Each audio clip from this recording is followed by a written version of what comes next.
So let's talk about what is purpose. What is even the word? Because it's a very subjective topic, right? What one person's idea of purpose could vary dramatically from a second person or from other people. So I'm just gonna, to simplify it, put it into two different classes. I want us to consider that there are different classes to purpose because I don't want you to get pigeonholed and backed into a corner and think that like there's only one purpose to life. The way I see it is that there's two different purposes. Consider that there's a life purpose and then a soul purpose. Now, the life purpose is going to be something super simple, straightforward, and not expect a whole lot out of you.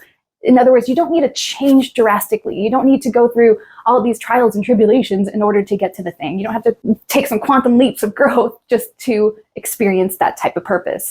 My life's purpose is to live in joy. That is something that doesn't require anything extra of me. I just am and I exist, and it's easy for me to tap into that, and it's super simple. So I want you to think about that and just kind of ease off the pressure a little bit that there's like this big, enormous purpose that you have to find and discover, because it can be just broken down into two different classes. Now, the second class I want to break down is about the soul purpose.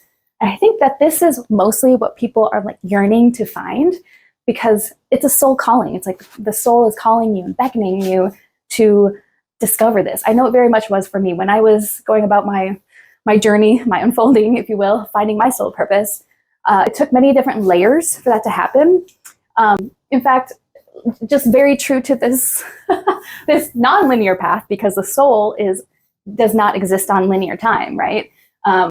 So it meanders, and then you might like do a loop-de-loop and circle back, and then you might make some movement forward and then backwards and then circle back around again.